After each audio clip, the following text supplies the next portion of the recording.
Imagine burning through $6.4 billion in a single year, fighting massive logistical problems, dealing with lawsuits over the physical infrastructure needed to power your AI systems, and somehow still being viewed by the market as one of the frontrunners of the internet's future. That sounds completely irrational under normal business logic. But this is the strange reality of the artificial intelligence industry right now. We are watching a technology race where the companies losing the most money may still be the ones building the most valuable infrastructure, because the real battle is no longer just about who has the smartest chatbot. The real battle is about who controls the agents, who owns the compute, who captures the user, and who gets to define the next version of the internet. Welcome to the podcast. I'm your host, Lakan Steven, and in this episode, we're cutting through the noise to understand what this billion-dollar shift toward AI agents really means for the future of the internet, business, and everyday life. Not just the hype, not just the headlines, but the deeper forces reshaping how we search, shop, work, create, and trust technology in an AI-driven world. This week's AI news is not just about a new app feature or a slightly faster model. It is about something much deeper.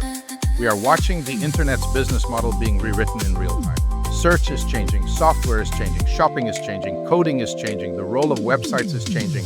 And behind all of that, there is a brutal infrastructure war happening at a scale most people never see. On the surface, users see friendly AI assistants, smarter inboxes, helpful coding tools, and personal finance features. But behind the scenes, companies are spending billions of dollars on chips, data centers, energy contracts, compute clusters, and corporate alliances just to keep these systems running. The easiest way to understand the shift is to start with Google. Coming out of Google I/O 2026, the message from Mountain View was clear: search as we know it is ending. And that is a huge statement because Google is the company that basically defined search for the modern internet.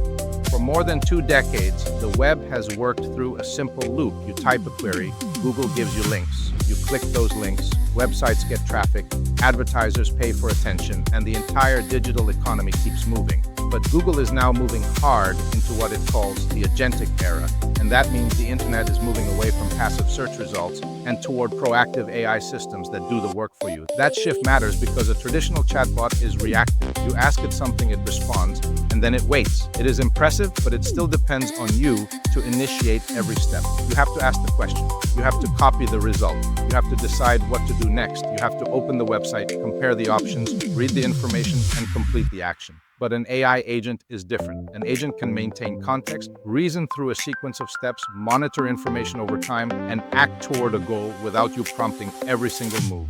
That is the difference between a smart answer box and a digital worker. Think of traditional search like a library catalog. You ask where the book is, the catalog tells you, and then you still have to walk to the shelf, read the book, take notes, make a decision, and do the next step yourself.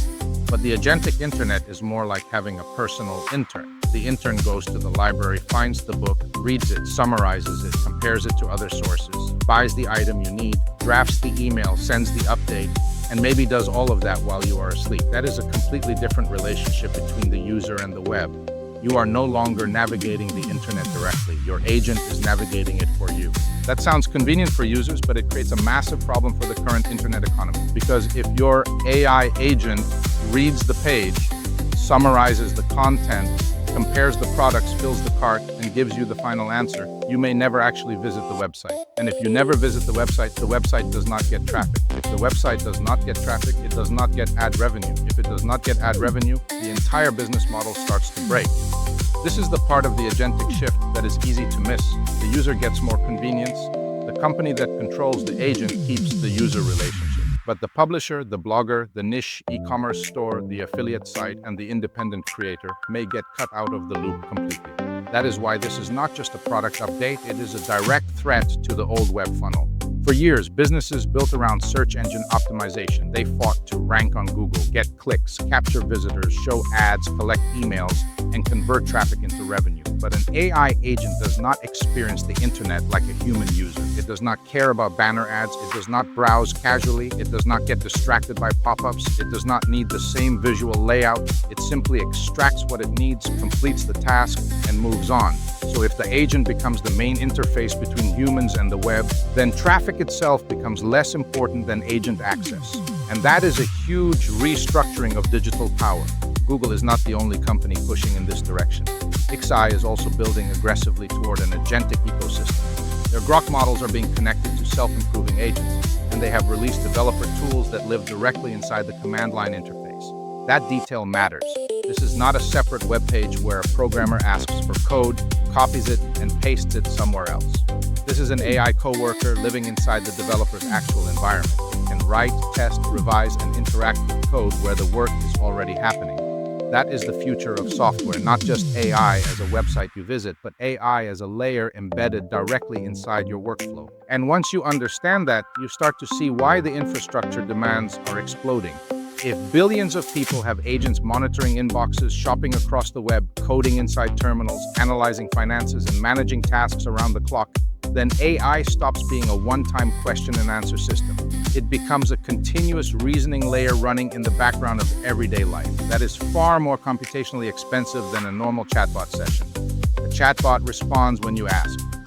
An agent keeps thinking, checking, remembering, planning, and acting. That means the physical internet has to evolve. The software ambition is unlimited, but the hardware reality is very finite. This is where Nvidia becomes central. Nvidia is not just benefiting from the AI boom by selling chips for model training.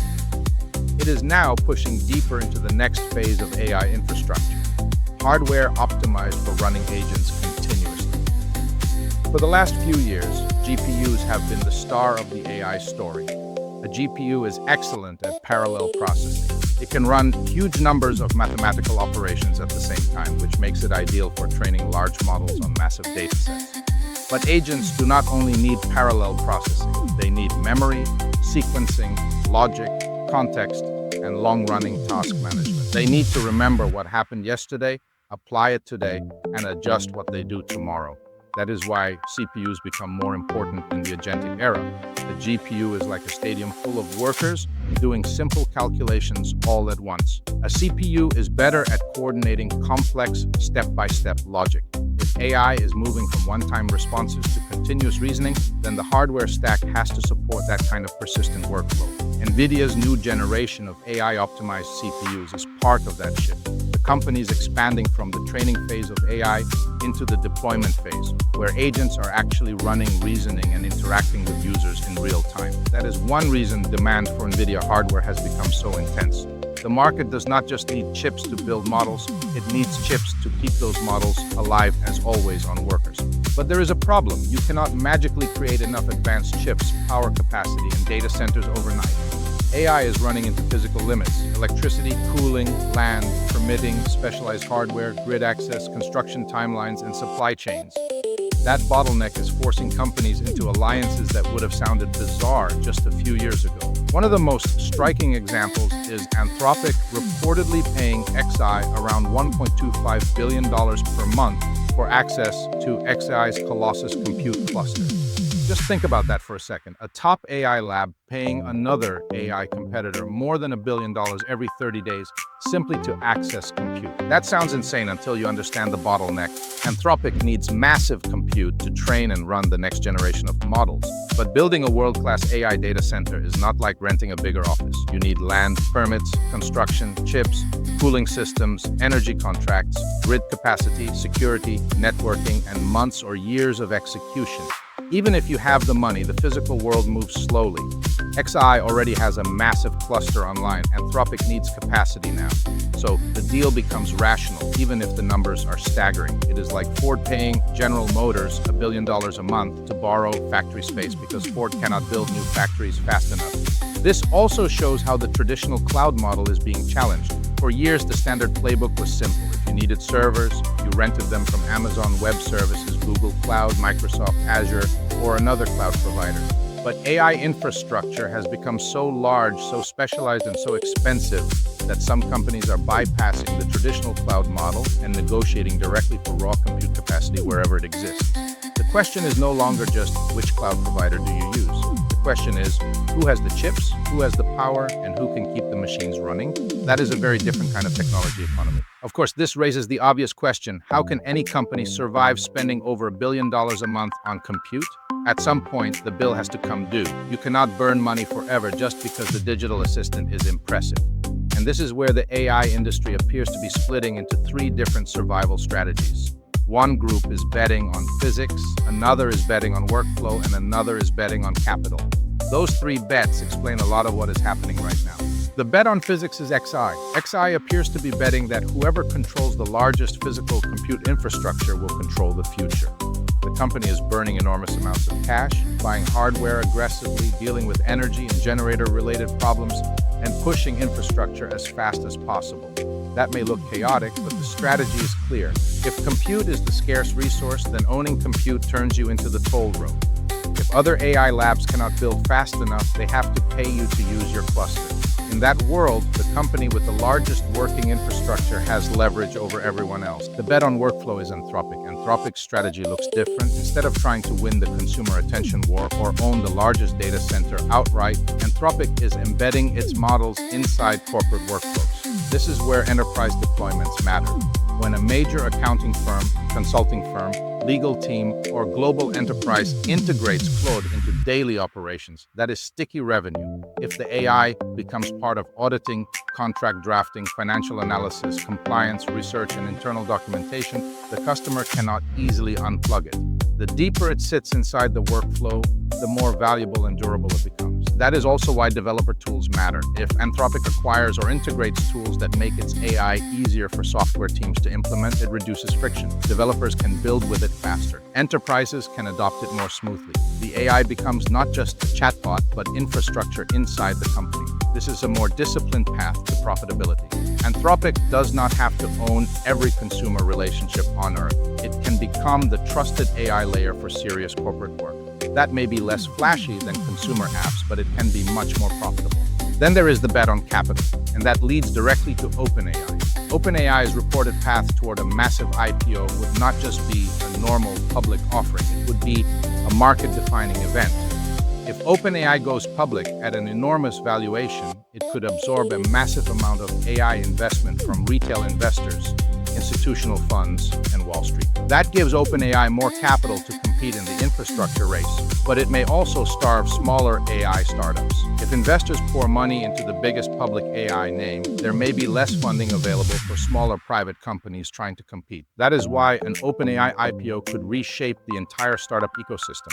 It could validate the idea that AI companies deserve massive valuations, but it could also raise the cost of survival for everyone else. Smaller teams already struggle to afford compute. They cannot easily buy the latest Nvidia hardware. They cannot pay $1 billion a month for access to a major cluster. They cannot outspend the giants. So if capital consolidates around the biggest players, the lower tiers of the AI market may get squeezed hard.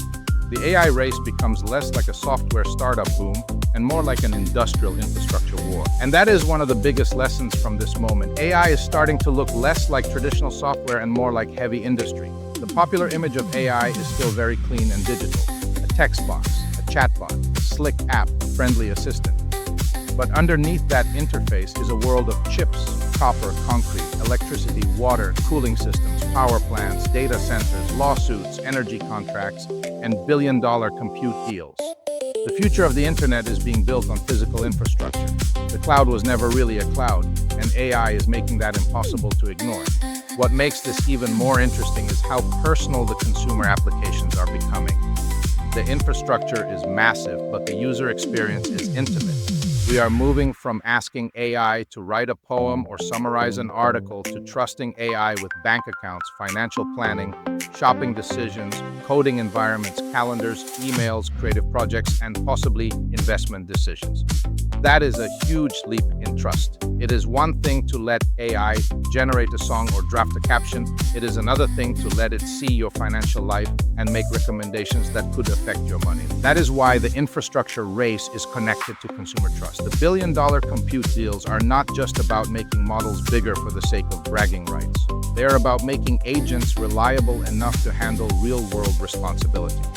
If an AI is going to manage workflows, finances, shopping, coding, scheduling, business operations, and decision support, then it needs to be extremely accurate, stable, secure, and auditable. The system has to reduce hallucinations, improve reasoning, maintain context, protect privacy, and avoid catastrophic mistakes. That requires enormous compute, better hardware, better architecture, and more robust deployment systems. So in 1 week, we saw a huge amount of the AI future come into focus. Google pushed the idea that traditional search is giving way to proactive agents. XI moved aggressively toward an ecosystem of self-improving tools and developer agents. Nvidia delivered hardware aimed at the continuous reasoning demands of the agentic era. Anthropic reportedly turned to XI for massive compute access while also embedding itself deeper into enterprise workflows. OpenAI appeared to be moving toward a public market capital strategy that could reshape the entire funding environment. And at the consumer level, AI tools are starting to ask for unprecedented access to our personal and financial lives. The big picture is this: AI is evolving from passive software into proactive infrastructure. The old internet waited for you to search, click, browse, and decide. The new internet is starting to act for you. It will search for you, summarize for you, shop for you, code for you, draft for you, schedule for you, and maybe eventually negotiate for you. That is extremely powerful, but it also centralizes control. If one company's agent becomes your gateway to the web, that company controls more of your attention, your data, your decisions, and your relationship with digital life.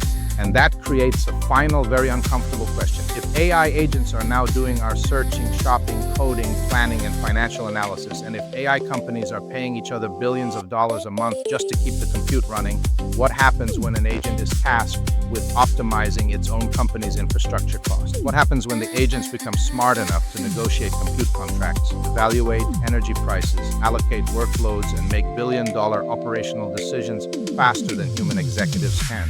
That may sound extreme, but it follows the logic of the system. First, agents summarize information, then they complete tasks, then they coordinate workflows, then they manage operations. Eventually, they may begin negotiating with other agents. A purchasing agent at one AI company could negotiate with an infrastructure agent at another company. A financial agent could evaluate whether the compute deal is worth it. A legal agent could draft the contract. A risk agent could flag the compliance issues.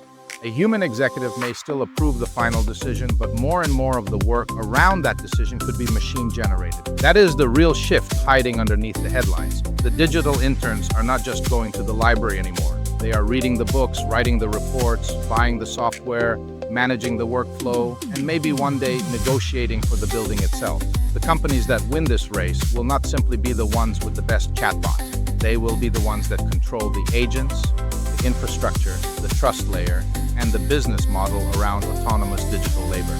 So as you watch the AI industry over the next year, do not just look for the flashiest demo. Look for the deeper signals. Who owns the compute? Who has access to power? Who is embedding inside enterprise workflows? Who is becoming the default agent for consumers? Who is trusted with personal data? Who is profitable? Who is burning cash because they are building infrastructure no one else can match? And who is being quietly cut out of the web as agents replace human browsing? Because this is not just another chapter in the AI hype cycle. This is the beginning of a new internet architecture. One where software does not just respond but acts. One where compute becomes strategic territory. One where trust becomes the main product. One where websites may no longer be the center of digital life.